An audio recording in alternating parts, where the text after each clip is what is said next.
Thanks for coming, guys. For those of you who don't know me, I'm Pete Phillip from Wayward Brewing, the chair, the IBA, and some of you still may not have met Kylie Lethbridge, who joined the day before the lockdown, and so has been hibernating for the last 12 months and running things remotely and so on. But yeah.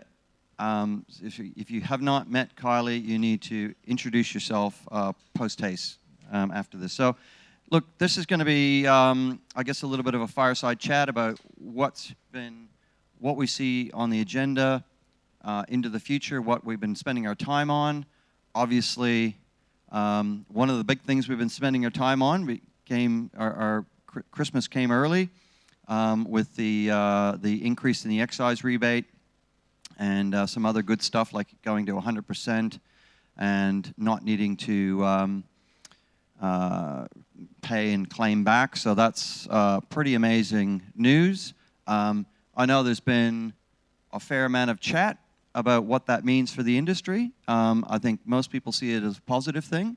I think that there is still a little bit of apprehension out there, so I think we need to address that apprehension about what this means for the industry absolutely straight on. For me, I will be putting this into investing in growth in my brewery. You know, all of us make an amazing product that we are all duly proud of, and tonight we're going to learn about how we all did in the AIBAs. And the quality I've heard from the judges this year has been absolutely amazing. So we have a premium product, right? We have great stories. We have great brands. And we have a justifiably premium price attached to that, right? Anybody who sees this as a mechanism to actually undercut our colleagues around this room, I think is incredibly short-sighted as to what the effect of this is. This is an opportunity for us to actually generate a bit of profit that we will then reinvest in people, processes, stainless, and all those good things, which will help us all grow. And so I just, you know, I know there's apprehension out there because there is, unfortunately, a small number of brewers who are really trying to compete more with independent brewers, other independent brewers, than they are the big guys, because basically they're way below the cost of the big guys. So none of us like to see that. Everybody's got to run their own race, obviously. I can't tell anybody how to run their business, but certainly I know what I'm doing in the marketplace, and that's helping to build a bigger and better brewery. That's the end of that little lecture. Sorry about that. That's my hobby horse at the moment, and I'm very glad to have a vigorous discussion with anybody who's got a different view, and yeah, always happy to have an open exchange of ideas over beers, which we can possibly do tonight. So, what else should I talk about now? So what's next? So what's next on our agenda? I mean, we have, so somebody said to me, oh, well, you know, you got the excise. Now what are you guys going to do? Well, there's so much left to do. So I think we've proven absolutely that the power of being an association and the power of being a member. So I'm pretty passionate about that. And I believe that, you know, this is the most amazing industry I've ever worked in. The most collegiate, the most cooperative, the best parties and the best people. But what do we need to do next, right? Well, to me, we've got this overarching objective of, you know, our stated objective is 15% of volume by 2025. Okay, so we've got 4 years to basically go from 8% to 15%. So roughly a doubling. What do we need to do that to achieve that? Well, we need $500 million, half a billion. Wow. We need $500 million of investment. We need 7,000 more trained people, right? Just think about that. That's doubling our workforce. That's massive. So we need education, which is so sorely lacking. Like, we just need to quadruple the amount of trained brewers coming out of TAFE and so on. But I like this idea of a rising tide lifts all boats, right? So if we as an industry work together and we get all of our partners and we dig a little bit deeper as members to fund this association properly, then what we can do is we can actually start reaching out to consumers and telling them the story about independent beer and how important that is, and how that is really should be their main buying criteria, right? So, and if we do that, if we get momentum on that, we'll get beyond 15%. But by doing that, we'll all double our businesses, right? So think about that. What does it look like if your business doubles in size? And you know, how many people do you need? And you know, people. The other thing people are saying to me is, "Oh, this is going to bring a lot of new breweries in." Great, that's fine, right? Especially because 80% of our members are in our small breweries, brew pubs, and 2/3 are in rural and regional Australia, right? So, how about the idea of a brewery in every town of Australia, right? That's the way it is in Europe in a lot of places. So that is not market distorting. That's sustainable. That's bringing tourism and investment into smaller towns, right? And that's absolutely a great news story. That if we do that over the next 4 years and 5 years, then we really have the attention of government to say, this is what that investment you put into us 5 years ago did, right? So that's what the government did a great thing for us. We've got an obligation to actually create the jobs that we said we could create. Speaking of government, I'm going to pull out. So Keith Woolhan is the new member for Menzies. Canada, sorry. So any of you who are in the electorate of Menzies, recommend you go over and talk to Keith about you know, what he's doing in that area, how he could possibly help you. So it's good to see some government representation. So marketing is absolutely going to be a big push for us, but again, we also need to be backing up the quality of what we're doing. We're nothing if we don't have quality product, and fortunately, we don't have a problem in quality, but we can all get better, and we can all aspire to be better in that, and that's all about training and having the support from the association in terms of best practices, guides on how to operate your business better, how to build quality programs, and BrewCon's a big part of that. So I hope everybody's planned on going to BrewCon. It's going to be absolutely amazing this year. We have an amazing venue. It's going to be, you know, nice and warm, and lots of really, really cool opportunities for hospitality there. So that's going to be super fun.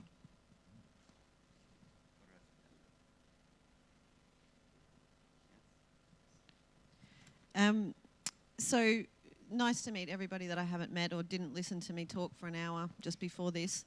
I guess firstly, you know, acknowledging Pete's commitment and our board, the IBA board, group of volunteers, just like any other small association, work super hard. And in the last year have had to really work a whole lot harder than they, I think, maybe imagined, given the situation that with our association. And secondly, an acknowledgement of my team. Most of you know Kate, Chev, Luke, who are kind of hanging out around here, and I can only see Luke up the back there, but oh, there's Chev. You know, we have an amazing group of people. We punch above our weight, and as Pete said earlier, I haven't said enough, and I can't. I will continue to say it. This is the best and the most fun industry I've ever worked in. People work together. They are absolutely part of a team. And for me, that's been the most exciting thing of the last 12 months, is just being a part of this and getting my head around things like CDS and excise and the things the hoops that you guys need to go through every day to run a brewery. And I've been really super proud to be able to help throughout the last year, help get access to grants in Victoria, help with licensing issues in other states, and where I can, I absolutely respond to members, and I hope that relationship continues as our association grows.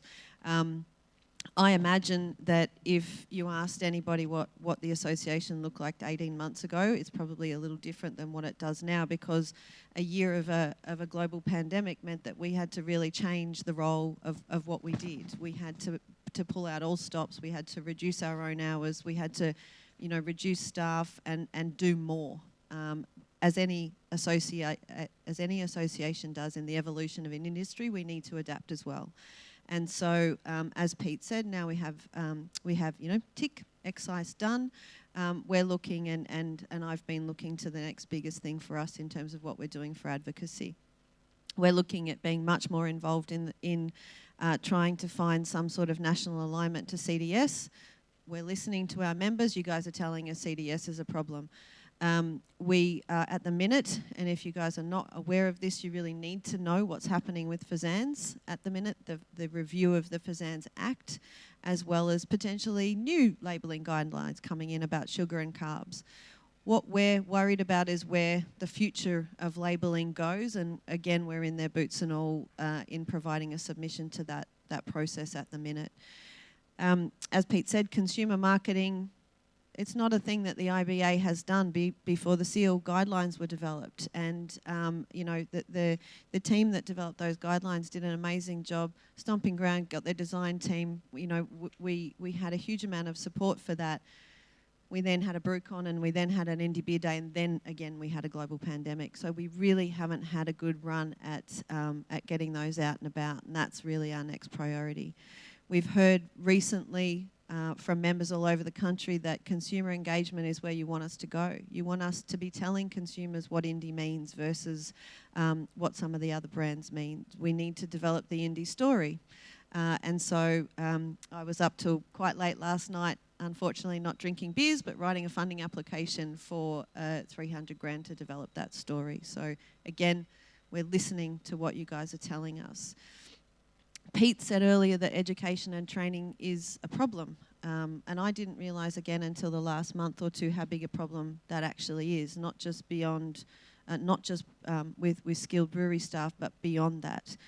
Our People Project group has done an amazing job of developing Cert 3 and 4 courses in New South Wales. We've got a 3-year waiting list for brewers in New South Wales. Brew Lab and the work that we've done there with the Queensland Government in implementing their own craft strategy. Again, people have jobs before they're even coming out the end are qualified because we've got such a shortage. We're just starting to have the conversation in Western Australia about what training is required on the ground over there. And we have a government grant from South Australia to do a trial with TAFE SA that's in progress at the minute that then would look to put that on permanently. The challenge with that is we have just dealt with it state by state, and we now we understand how big a problem it is. We realise we don't have enough trainers. So again, New South Wales in this case is leading the charge. They're making training free to train the trainers to do brewery courses. So if you're interested in diversifying your own career, really good opportunity. And so yesterday we had a talk about what education and training means, and Rich Adamson's been doing a huge amount of work in this space because he is one of the trainers. And we think that the IBA has a bigger role to play in doing some data analysis of where the skill shortages are. Is it logistics? Is it just brewery? Is it marketing teams? Is it operations? And so again, in the next wee while, we're going to come out and ask you what the issues are. Tell us where your skill shortages are. If you've got plans to grow for the next 10 years, we need to understand what that is because we need to start the planning for it now. So again, education and training may be a greater priority for us in the future. Events. We're sitting here during Good Beer Week having a catch-up and drinking some amazing beer. Where does the future of that look for us? What do we do with Good Beer Week? What do we do with the Indies? What do we do with Indie Beer Showcase? And where do we go taking our product and taking our members to the consumer in that engagement space? So we'll be doing quite a lot of work there and looking at what events we should be doing. But we need you to tell us what is the most meaningful because, again, we're still a really small team and we need to invest our effort where we're going to get the greatest return for you. Anybody can go and take a stand at the Ballarat Beer Festival or Canberra Craft. We want to know what you want us to do. And the first step is we're trying to work with the existing festivals to at least be acknowledging and displaying the seal where they've got indies. So you'll see with Gabs this year, stands have got the seal on it, merch has got the seal on it for those people that are our members and carrying that asset. So there's a huge amount of work for us to do in the event space, but we're going to come out to you and say, what does that look like? Because as a small team, where do you want us to invest our time? Is it the CDS and the advocacy stuff? Is it consumer marketing? Is it events and festivals? So, and overall, we're looking more, again, as I said earlier, as the industry grows and grows in style and sophistication, our organisation needs to as well. So what's the more financially sustainable model for the IBA rather than calling on members regularly, which is why we do a huge amount in the funding space. I just mentioned a few funding applications that are in play now. So we try and use our resources to add value and get funding wherever we can to stretch that dollar a little further. But again, only so much we can do. Again, quality, Pete mentioned quality. We've put a huge amount of time and effort into this. A lot of resources on our site available for members, webinars. Claire Clouding is leading our quality team and is really doing a great job in providing education materials. I'm, again, figuring out 12 months down the track that maybe what our smaller brewers need from us is not necessarily what our larger brewers need from us. So we're going to try and tailor some of our resources to size and scale of brewery moving forward. And we'll be evolving, our resources in the sensory space and the quality space as the industry needs to adapt to rules and regulations. The other thing that Pete will talk about that we do a lot of, but it's under the radar, is licensing and regulation.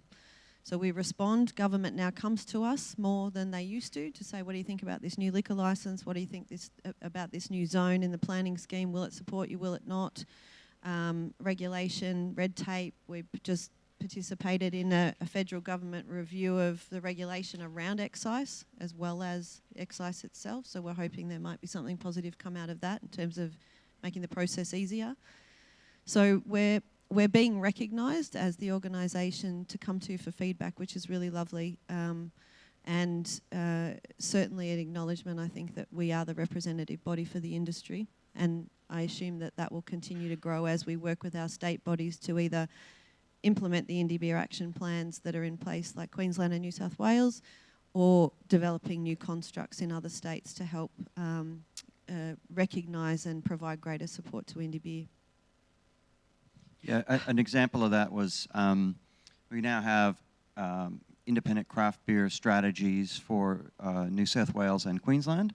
So these are documents that the Department of Treasury or the Department of Industry in each of those states is actually put together. And in New South Wales, for instance, which I'm on that committee for, is a standing committee of New South Wales representatives from virtually every department in the state government that touches on beer, and that's pretty much everything, from liquor licensing to planning to tourism, all of those things, So we meet quarterly, and they have objectives to actually do stuff that meet a certain terms of reference. So, and it's actually showing progress. We created 23 ale trails in New South Wales.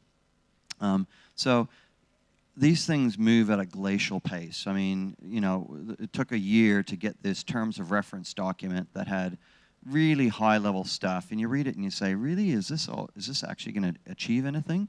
But to have people whose jobs it is to sit on this committee and represent their department as putting forward things that help the independent craft brewing industry is pretty powerful. And as Kylie said, when they're changing things, so we now have, we got brought into a planning regulatory review of the artisan food and drink, and we had to sign these non-disclosure agreements because they'd never done this, brought an association in to help them guide the development of that. So that's really kind of satisfying to see that they're listening to us. And I know I said it before, but that's the power of this is not just Pete from Wayward arcing up and making a bit of noise, right? They go, oh no, this is the association. We have to ask them because they represent everybody, and it's great. We did this at a local level in the Inner West, and that's another thing that happy to have a chat about our experience there, because that's been really really a good experience at getting things at a local level done. So yeah, so I guess the overriding message in this is get involved, right? Because as Kylie said, she has such a small team that are doing so many things and are being pulled in so many different directions that they can't do everything. We would need quadruple our budget to actually fund this organization properly, right? And we're working towards that, but we got to do that in small steps. But what we can do is we've got people around this room who have an amazing amount of capability from diverse backgrounds, who are the best in their industry. And getting involved means, we can leverage that capability. And yes, a volunteer organization, you can't say to somebody, stop doing your day job, right? And we've all got lots and lots of things to do in our breweries, but it's so crucial that we get involved. So, at the end of this year, at this AGM, I've got to step down. It's the end of my term, and so, step up. If you want to, if you think that there's things that can be done, step up. Come play with me. Yeah, because we can use you on the board or on committees or state leadership, so on. Did you want to say something? Is that just to brewers, or obviously in the region? So I love the trade. So associate members, I don't believe can be full board members, but certainly associate members can be on committees. Absolutely, yep. So so we should really have a retail trade. I mean, we do have a consumer trade committee. We do. Yep. But that's something that'd be great to have you I'll on. talk to you about that later. Wonderful.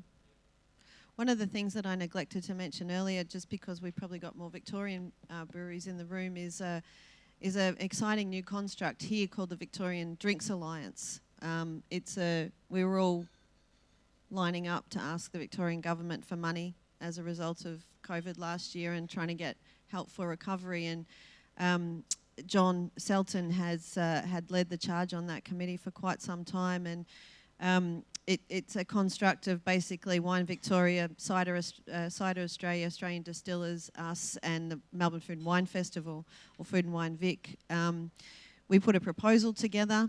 We went, let's just put our wish list on a piece of paper and see what we can get. And just before, I think we went to Canberra, might have been Sydney, it's all blurring in, they announced the first $1.5 million that's going to the Alliance to develop a trade and consumer concept called Pouring Victoria, which is about getting more product on Victorian menus. So it's dealing with venues as well as trade. So the Alliance is just, which I now sit on, the Alliance is just now working out what that looks like. Now we've got 1.5 million is how we spend it.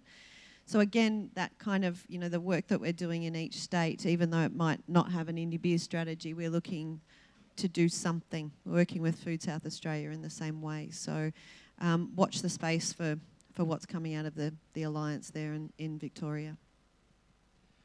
So let's hear from you. I mean, questions. I mean, what I'm really interested in getting, either here if you want to talk now or later on or tonight, is what's your number one priority, right? Now, it's no good having 25 number one priorities. You can't do all of those things, right? So we need to prioritize what's the most important thing. So we need to get that feedback. Is it taking Good Beer Week around the country, right? Or some variant of it, right? Or some event, right? Is it running a different kind of consumer event in each state?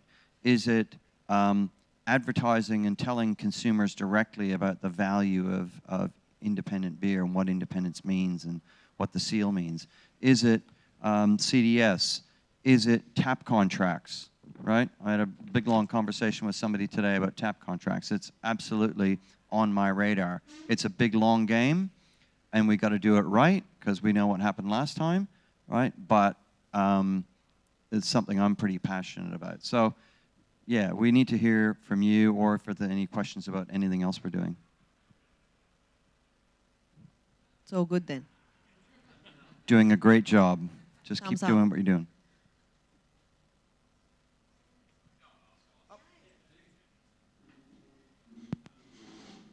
Hey guys, you do a sensational job. So we are a new brewery, a new member. We're starting construction in July, and we're based in rural New South Wales on a farm. I've got sort of 2 points. One was you guys have got a forum system set up with the IBA, which I think has a lot of potential, but no one's really using it at the moment. And I think everyone's obviously asking questions, but they're probably texting their friends asking the questions, which everyone will ask at one day. So for me, the first one was, can we push that forums more? Yes. It kind of, I think on the forums there's about 10 or 15 questions, and about 5 of them are from me. It's unfortunately it's a death spiral, because people go, oh, nobody's on the forum, so I won't ask a question, so nobody asks a question, so nobody's on the forum. So really, one of the things we're looking at doing is opting everybody in automatically to get the daily digest of that, right? And just so that any questions that come up, people actually get reminded. But one thing that we have to address is that within each brewery, we do not have a complete picture, okay? So if you're a brewery owner or the admin for the website, you need to put the person who's in charge of marketing, and the person who's in charge of production, the person who's in charge of packaging, and the person who's in charge of quality, and the person who's in charge of logistics, right? Because otherwise they don't get the newsletter, they don't get this, and if we have that, then we can do a marketing newsletter that's specifically to the marketing people, or to the logistics people, or tell people about innovations in packaging. So unfortunately, we don't have a good database. That's the first thing, is getting everybody on there. And you get what, like an email every 2 weeks maybe? It's not like you're getting spammed with it. So that's the first thing I'd ask everybody to do, is get on and add everybody in your organization. And then we need to address the forums. Absolutely, I agree with you completely. And my second point was around growth and growth in rural zones. We're in a country town where obviously the seal is non-existent at the moment. I was chatting with Richard yesterday around getting through council, and I think one of the issues with a lot of people going forward is council approvals, given the definitions around light industrial in rural zones. I think that's something that going forward, if you want growth in rural areas, then that's something we need, as an industry, look forward to. So we've actually referred 2 cases. What's your brewery called? We're Buller Creek. We got approved because we're not. Okay, you got approved. Okay, we're a agricultural manufacturing process / function centre. That's fantastic. No matter however you did it, that's good. Thank you. But we've referred 2 breweries that are in similar sort of circumstances to the Department of Planning. We got to a senior person that actually writes the legislation. We're working on a rewrite of the artisan food and drink, and they are actively working with those 2 breweries to find a way to change that. So they know about the problem, and they agree that it is a problem. It's a good first start. And so we're trying to use that leverage that we have into the department. But we don't have that good level of buy-in from like Victorian government or the SA government. So we're trying to build that. Yeah, we're working on it. Turning any planning schemes, like trying to turn the Titanic, nothing happens quickly. But again, New South Wales do it well. The artisan, there's been a number of cases that I know where they haven't got through and now waiting for a change in zone. So any examples that we can get, that we know about, are helpful.